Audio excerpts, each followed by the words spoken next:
Well, I have really good news, everyone. If you are watching this, it means you have made it through, for the most part, the first 100 days of the Trump presidency, as well as the anxious time between the election and the inauguration, which I think we're not counting that into how exhausted we all are. We're talking about 100 days. It's actually been many more days that has felt like even more days, but we are still standing. So that is really good news. And I'm trying to celebrate every win that we have. Welcome to Punching Up. I am your host, Maya May. And today we're going to be talking about the election that was brought to us by broken men, is basically what I'm going to say.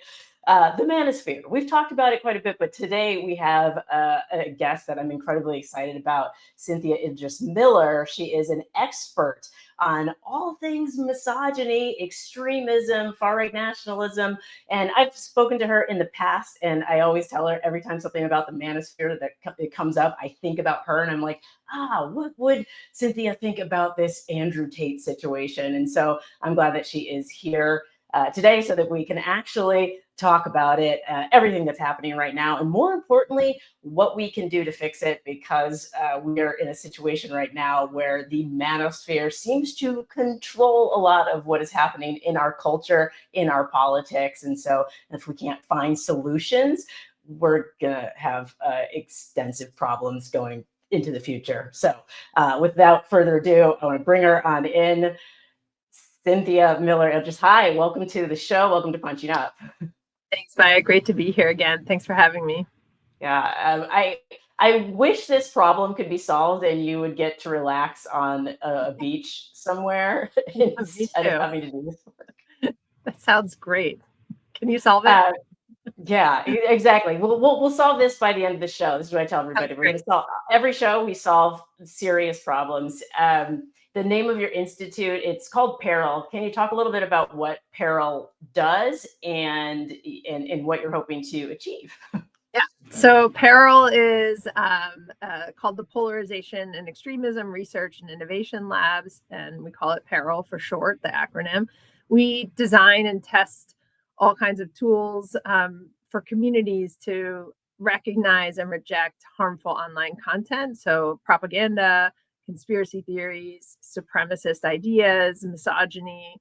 And we have a short form video division that directly teaches people about manipulative tactics of bad actors online that in short videos sort of teach them to recognize and reject it directly. So on my side of the lab, as I call it, I do a lot of work with parents, teachers, mental health counselors, coaches, faith leaders to help them better recognize what's happening in young people's lives. And we now have a new division on preventing gendered violence, which is where I spend most of my time looking at things like online misogyny, but also we have a program on boys and men to look at some of the structural and sort of grievance-based issues that create vulnerabilities for them to find these things more attractive.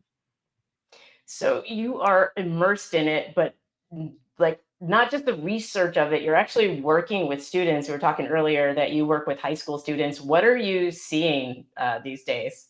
Yeah, so we do a lot of work with middle and high school students and college students. So we have a higher ed program as well, including one in partnership now with Howard University for predominantly Black university students at HBCUs and others. And we have just finished a tool for Hispanic serving institutions as well. So we try to make sure that there's tools that address these issues even in places where people are navigating the really difficult way of being sort of victims of hate crimes, but also maybe in communities that are struggling with other types of hate, anti-LGBTQ or misogyny or anti-Semitism, let's say on an HBCU campus, where they also have to be sensitive to the fact that there's bomb threats happening. So we have a wide variety of tools.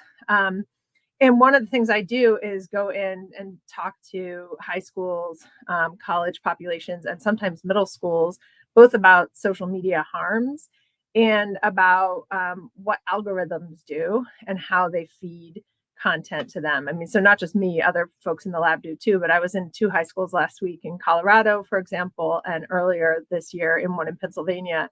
So a lot of what I do is ask them questions. I explain how algorithms work. I explain that sock puppet accounts, which are like fake accounts that researchers set up for teenagers, show that within 2.5 minutes of a sock puppet teenage girl's account getting set up, she gets fed, it gets fed self-harm content, pro-anorexia content, and boys' accounts within 4 minutes just by searching for something gendered like fitness or video games or sports. They get manosphere content within 4 to 9 minutes, depending on the platform. So it's really not their fault, right? It's one of the things I try to explain is like, this is coming to you. And so, and it's trying to sell you something often. It's trying to get you to believe in something that might not be in your best interest, but or to subscribe to something that's going to cost you money or time, and in the interest of somebody else who's a profiteer. And it's helpful to be aware of it, not to say that you don't have the right to go believe it, but nobody wants to find out they're being manipulated for somebody else's gain. And so that's where we start the conversation. Now, that's what I was wondering, if the idea that somebody's trying to sell them something, that's the one thing that might make somebody go, oh, so that is good to know that that is effective. It's terrifying because it works not just on adolescents, but it also works on grown men of voting age.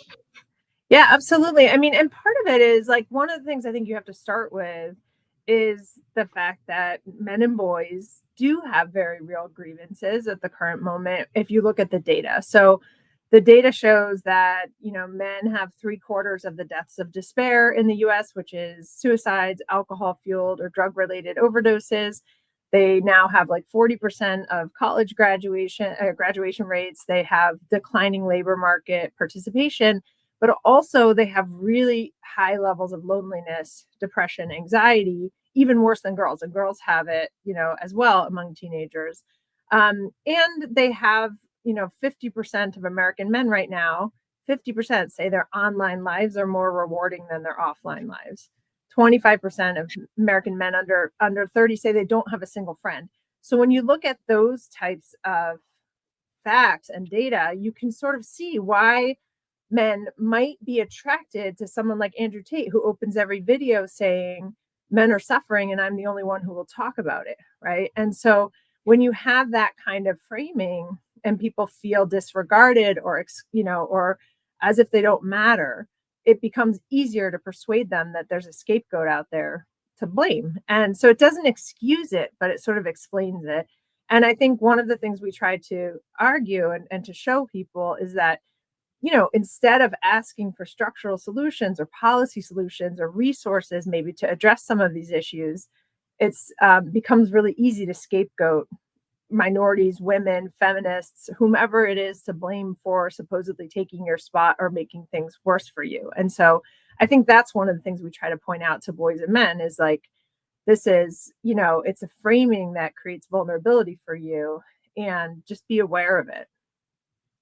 So going back to the algorithms, because if the technocrats who are in charge are building the algorithms, and the algorithms are giving this content to everybody, and it's creating a world where technocrats win, how do we unravel this? Like, are we forever going to be beholden to and until there's a, I don't know, until the entire grid goes down and we don't have the algorithm anymore? Yeah, that's a great question. I mean, I think, there's a couple of different things. One, there is some hope for regulation at some point. I'm not a big um, believer in that as the primary solution because I think we can't wait around for it, right? Like some places you see more regulation in the EU, but even there, they can't keep up with sort of AI generated changes, how fast, the platforms themselves, the technology moves so much faster than the regulations can move, even when you're in a place that is regulation friendly.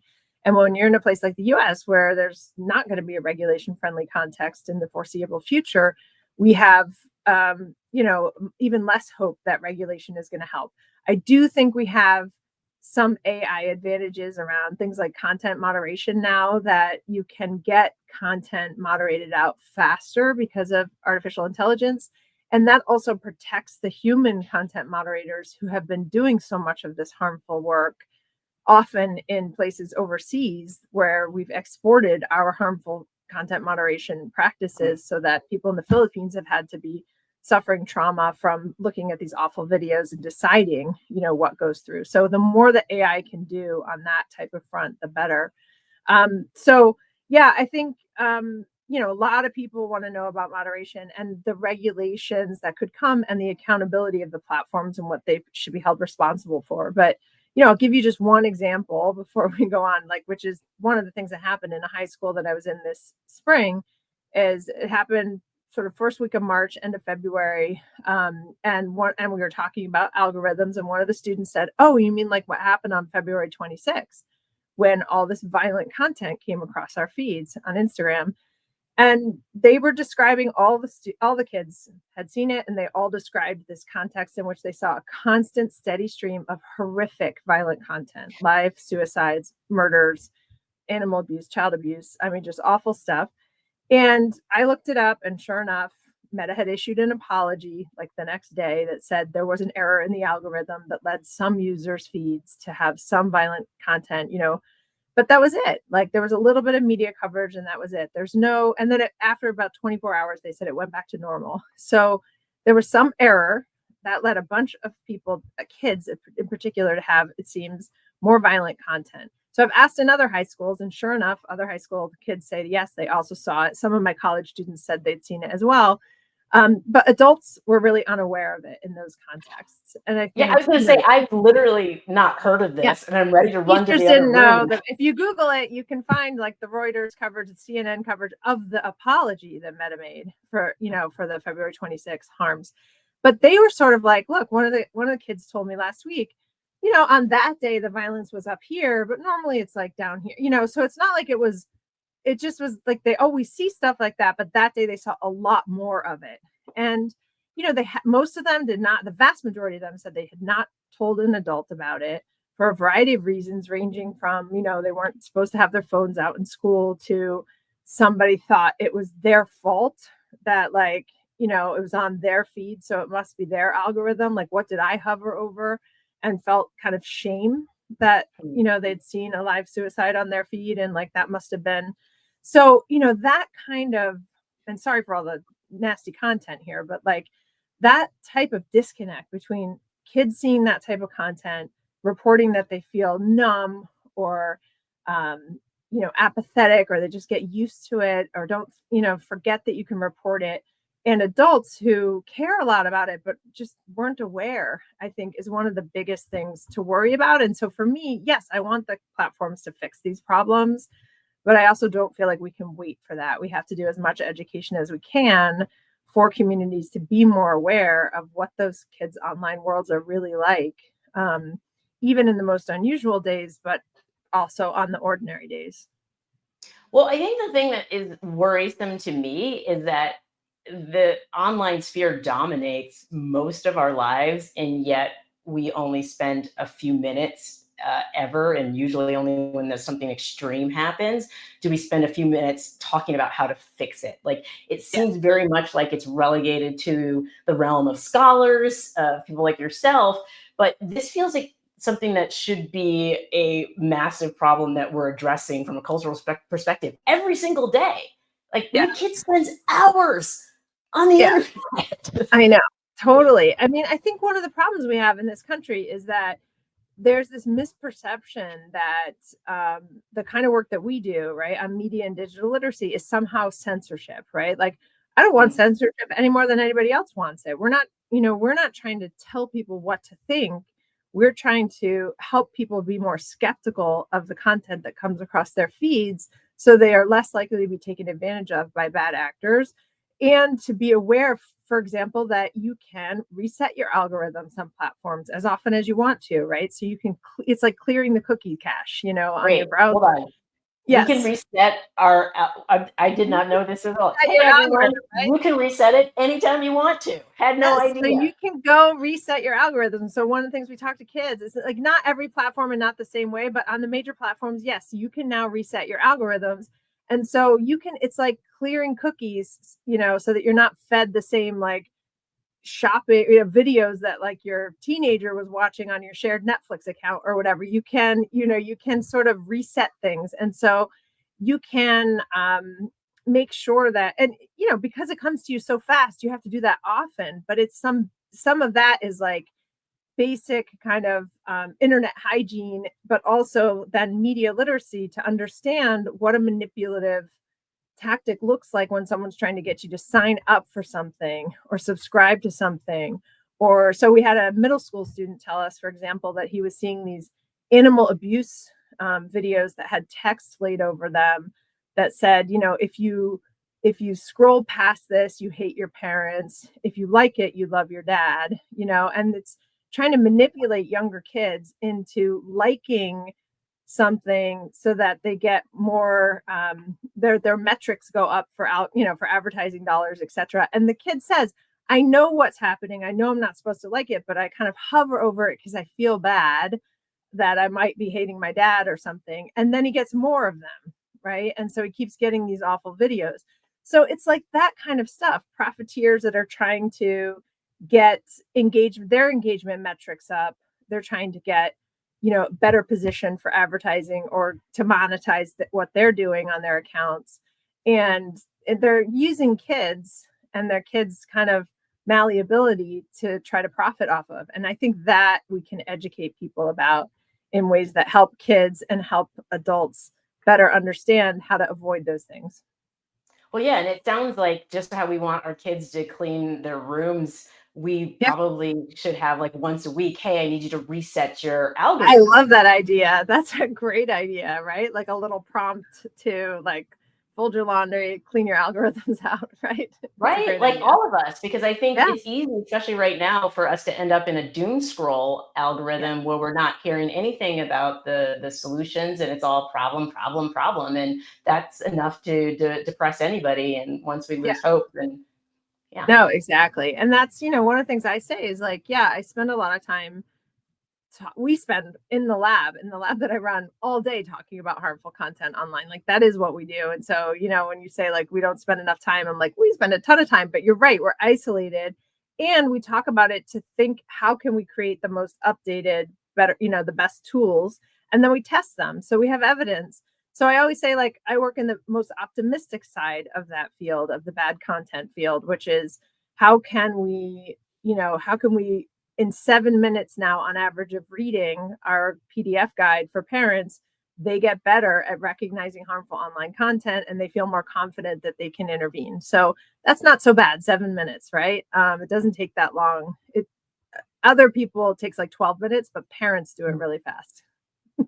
Do you find how well, and that's the thing, I was like, as parents, there's this a whole thing about privacy, and you don't want to invade your Yeah. kids' privacy, but you also back in the day, my mom would know who my friends were and who I was hanging out with. And as parents, like we can't hang out in the Discord server with our kids. Yeah. We can't hang out in their algorithms. So how do we monitor without invading privacy?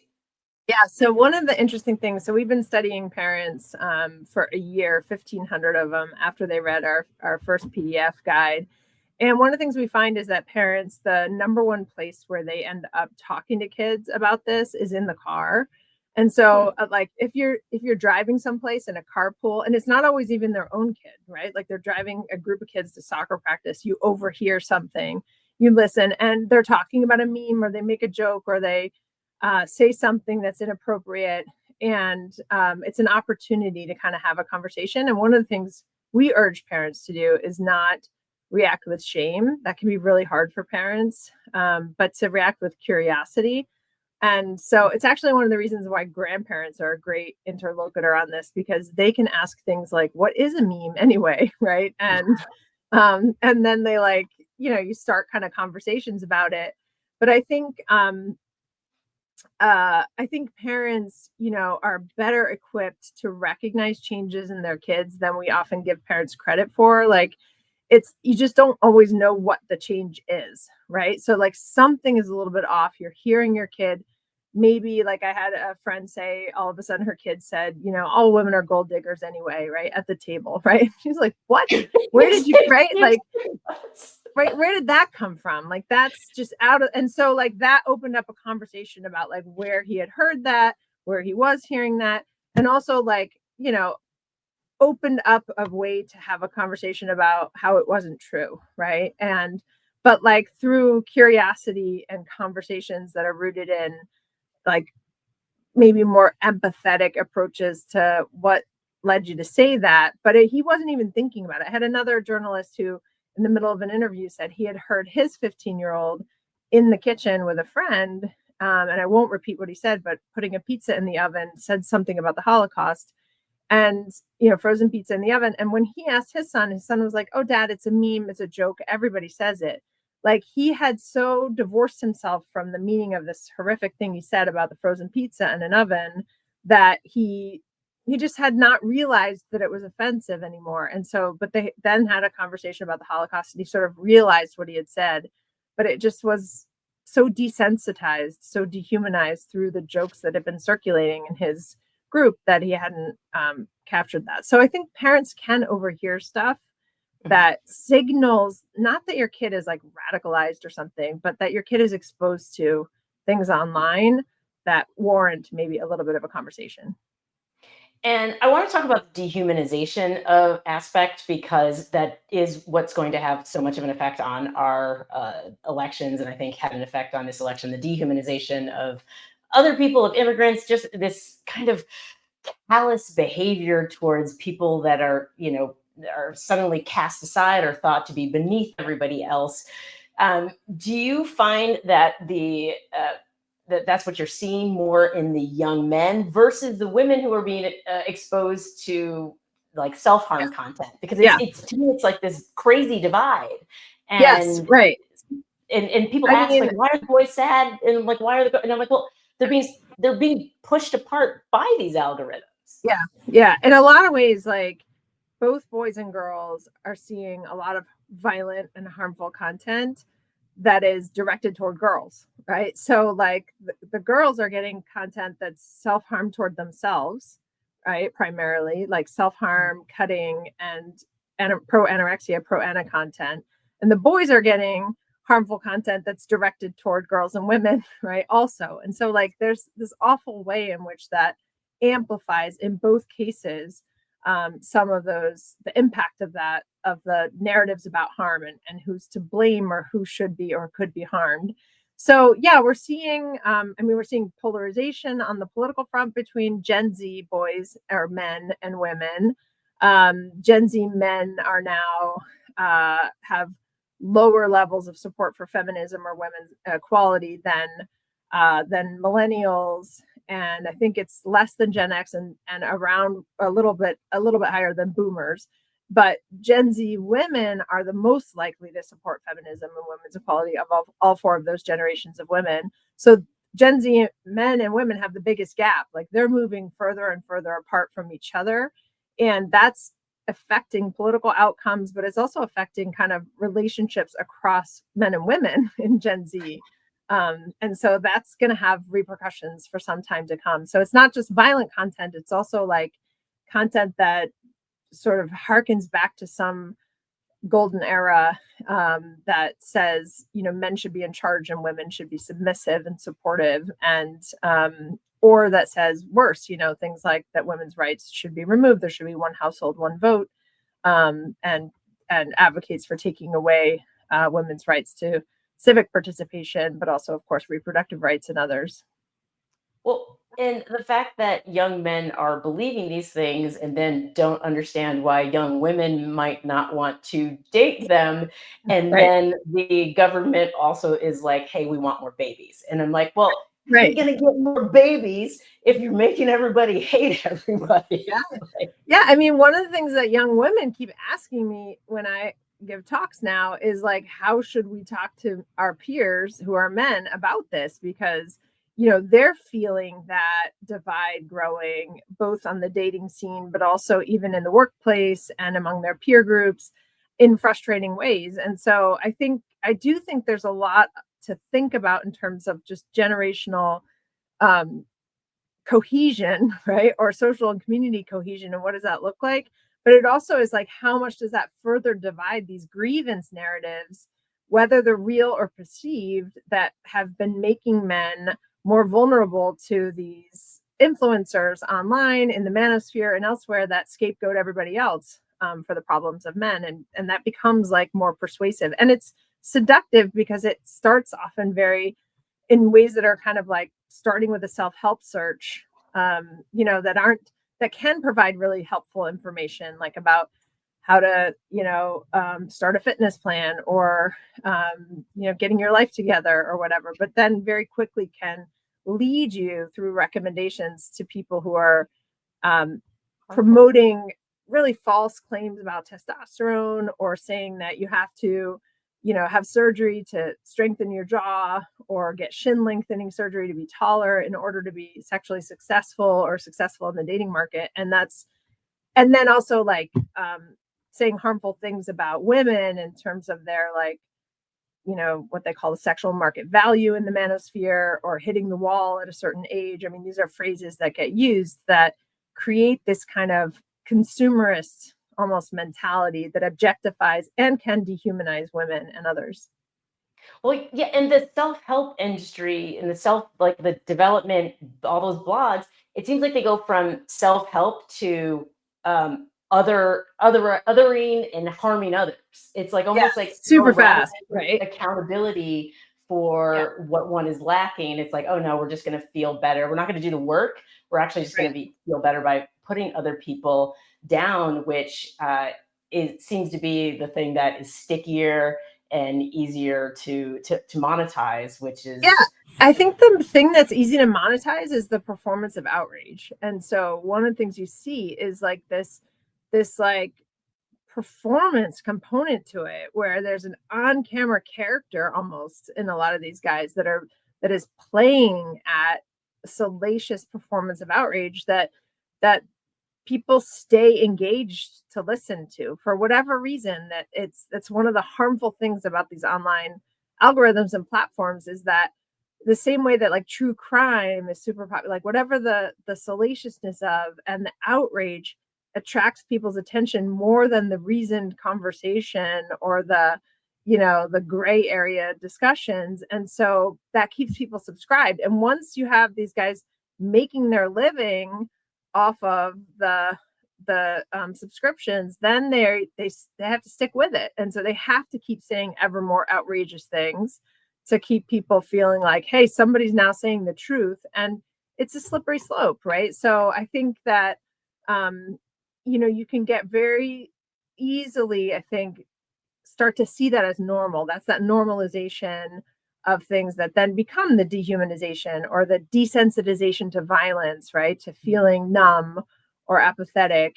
And so then you have these kind of, on my side of the field, where we also talk about terrorism a lot and prevention of terrorism, you end up with like nihilistic kinds of terror that are just groups' efforts to kind of collapse society. And I think those are newer compared to other types of ideology than we've seen before. And like we just had some major arrests today by the FBI of groups called the 764 networks, who are targeting children.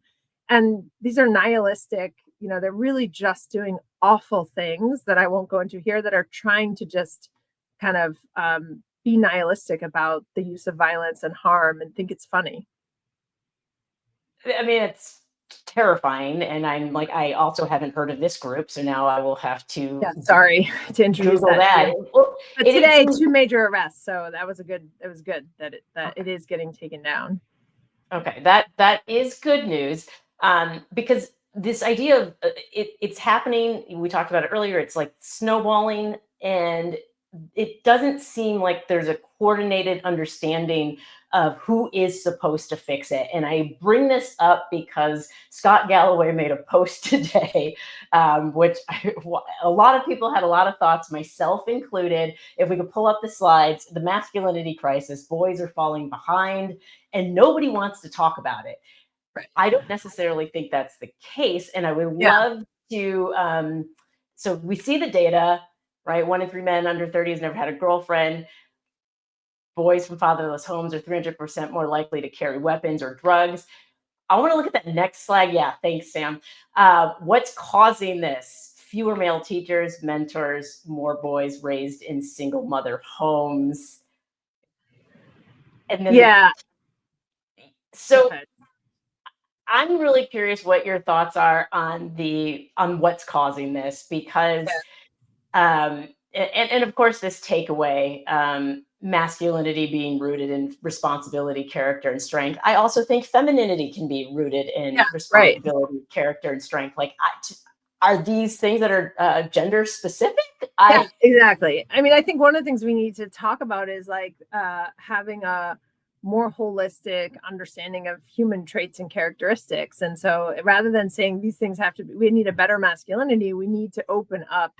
And it's true that, you know, one of the things I've heard from my male friends too, and talking about this over the last couple of years while I was finishing this new book on this, is that, you know, boys and men often feel like they've cut off like bits of themselves over the years in order to kind of fit into a mold that keeps them safe from bullying, from gender policing, from being called gay, you know, like as if that's the worst thing. But, you know, that they have sort of narrowed the frame in which they live their lives, and now feel kind of sometimes attacked for that, right, in a post-Me Too moment. And so I think there is some truth to this idea that boys have been denied to some extent in our culture access to a fuller range of human traits and emotions, or have been encouraged to give up on that fuller range of intimacy with their friends, right? We know that there's research from Niobe Way that says as boys become teenagers, they stop touching their friends as much compared to girls, right? Like that they start to close themselves off a little bit more to a fuller range. I think it's just, rather than call those the feminine side and the masculine side, why not we just look at a fuller range of human traits and say, okay, if one gender has been kind of confined into more of a box that valorizes violence and aggression and stoicism as like the hallmarks of being a man, that's something we should talk about, right? Of what does it mean to be more expansive? I think, you know, that's a cultural frame that says we have culturally kind of limited the expression of emotions among boys and men in a lot of ways, not always, but in some cases. And so, and in a, you know, in a more dominant way. So I think, you know, what Galloway's right about is like that we haven't looked enough at what are some policy solutions that could offer boys something different, rather than, you know, focusing on scapegoating online. But I think that, you know, it's pointing to sort of pointing to things like single mother households, you know, as the problem is generally, I think, not helpful or accurate in terms of where these, I think we're looking at cultural issues that are imposing certain kinds of frames that limit boys' fuller expression, and that make them then more vulnerable to influencers online who promise a kind of easy path to achieve that idea of success. And it's flashy cars and wealth and domination over women. And so, you know, I think we need some cultural solutions as well. Yeah, I'm thinking of that. Was it a Mel Gibson film, What Women Want, where men are able to? Because the thing is, this idea that women want, you know, this strength and this wealth, and it is not necessarily true. I've seen people posting back and forth and arguing about this online. But one of the things that I've noted is that, you know, if the men themselves can't take a beat and reflect on how society has changed, because it's almost like with the advent of electricity and guns, the brute strength of what it is to be a man is no longer as necessary. And so I can understand that feeling of like, oh, well, they don't need me to like go out and like slay the beast and feed the family that way. So how do I express that, you know, more testosterone driven side of myself? But it seems like society has evolved, but and I don't want to say it's left men behind. It's almost like there has been this decision that there's not the accountability doesn't need to be there. Like, it feels like an accountability issue. Yeah, I agree. I think it is an accountability issue. And like one of the things I hear from teenagers a lot, and young men in college, is that they just don't have a space to talk about this anywhere, right? Like there's never. I think one of the things we can do as a society, wherever we are, as teachers, as parents, as aunts and uncles, whoever, is like, just try to normalize having these conversations about what boys and girls are facing, what they're seeing online, what happens, what pressures they feel. So one of the things I heard from a high school student earlier this year, who I asked, what is it that you think that people don't know about being a boy your age that you wish they did? And he said, I don't think people know what it's like to suddenly realize that the world sees you as dangerous. And that moment for boys of like realizing someone's following you around in a store with your friends, or that like you've made someone uncomfortable when you're walking too close behind them on the street. And then a girl in the class said, basically something like, I don't think boys understand what it's like to be catcalled at 12 and like to realize that you've become a sexual object, right? So they each have like real, and I said, maybe this is a conversation that you guys should be having with each other. And they really liked that idea, like that there might be a way to have a conversation about how each one of them, as they grow up, start to have these frames put on them by the world, which are, for girls, like, as we know, have horrific outcomes as victims of violence, and for being adultified too early, for Black girls, like for all kinds of issues that show up as not being taken seriously by a lot of different adults in the world, and not being heard, and being at risk of violence and harm. And boys have also their concerns about being seen as inherently dangerous or violent or bad. And what does it mean to be a 16-year-old or a 15-year-old who's just starting to realize they're being seen that way? I think that's the kind of thing that, like, I wish we had more opportunity to hear from teenagers and young adults about how they're navigating that transition. And sometimes just giving them the space to navigate that out loud can prevent them from being persuaded by somebody online who's going to explain why this pathway is going to solve that discomfort that they feel. Yeah, I love the idea of having more conversation, especially in a world where we're having less. And, I was just in Europe and no one's on their phones when they're at dinner. It's like people are actually engaged in conversations with each other, and you can actually feel that community versus us. And it's like you're having a meal with your family and everybody's Yeah. like this.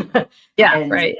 yeah, so we've come up with, I think, two solutions so far. Is the when we're doing the weekly scrub of our Yes. feeds, weekly Yes. feed Yeah. reset. Algorithm cleanse and more open conversation. I love that. I love this like set of solutions. And then just, I think, like, as parents, as teachers, like advocating for more space for people to process their online worlds, and how they're affected by it. And I think that we all take it for granted without really realizing how we're fed versions of things that subtly start to shape how we think about the world or how we're feeling. And I think, what we think is normal is so affected by those online feeds that are tailored to us by people, by algorithms that are trying to keep us engaged or sell us something. And so they're feeding us content that they think is going to keep us on as long as possible. And it does often. And so I think just being more aware of that. And then, we had one of my students talk to two 10-year-old boys, who 10-year-old boys and a freshman in the same year we talked to in high school. We asked them, like, what do you think that we should be doing about it, the adults? And they both said the same thing, but they used different words, which I love. So the 10-year-old boy said, whatever you do, just don't make it preachy. And the ninth grader said, just, I wish adults would stop being so sanctimonious about it. And I was like, good vocabulary word, right? Okay. I know. I was like, excellent word. And like, oh, I'm in a really smart class right now. And, like, really good SAT word. And like, it was the same exact thing, sanctimonious or preachy. That's the same exact thing. And so, the fact that these three kids at, 6 years apart were actually just begging for ways to talk about it that wasn't preachy, that wasn't sanctimonious, that wasn't judging them for the way they live their lives online, I think it says something. So finding some way to do this without blaming kids for the way they spend their time, because there are a lot of good things about online worlds too. Otherwise, we wouldn't be spending time on it right now, right? Yeah. Well, the thing is, like, in my closing, I'm gonna be telling everybody log off, but also stay on, but also log off. It's a Exactly. difficult balance. It's a difficult Yeah, it balance. is. It is. So you have a book coming up. So I wanted to give. Yeah, there it is. Can you Awesome. talk a little bit about what this book is and when is it coming out? Yeah, Fall in so September? officially, so it's out for pre-order now. You can find it online on major booksellers, distributors, but also on the press's page, which is Princeton University Press. It will be in hand officially September 16th, but it'll be out before then. It's just, it gets released after the summer. And really, one of the things I look at here is the fact that sort of almost every major mass shooting attack, mass attack, targeted violence attack, terrorism in the US, the perpetrators had a history of some sort of harassment, stalking, domestic intimate partner violence, assault against women prior to that. And so I look at sort of what's happening in online misogynistic worlds that are making this more ordinary, but also acknowledging that prior history that's always been there in these cases. So what are the ways that ordinary forms of misogyny kind of can spiral into mass violence in the ways that we've been seeing so often and barely ever acknowledge as part of the story of the shooting in Buffalo or in Uvalde or Parkland? All of those cases had a lot of anti-feminist or sort of anti-woman content that was in the backgrounds of the individuals who did it, even though the targets were quite different. So you have to kind of acknowledge some of these complex histories and recognize misogyny as a through line. And that's what the book does. I absolutely love it because this is a question I'm going to throw out there, but do you think we need to solve the misogyny problem before the US will have a woman president? Cool. I don't think we'll solve the misogyny problem, but I think that I think we're going to have to address it, and we're going to have to address the fact that misogyny, including in its forms that is like gender policing of men who don't measure up to the sort of macho ideal, right? We have like very strict ideas of what gender norms and expectations should be. We are going to just continue to find ourselves stuck in a world where a lot of people find this utopian past, this false idea of a utopian past attractive, if we continue to just allow the misogyny to kind of go unfettered. And so I do think we have work to do, just as we've had to address ordinary forms of racism in order to even come close to addressing white supremacist extremism and organized domestic extremism. We have to look at that on the misogyny side as well, including around political polarization. It's so much work.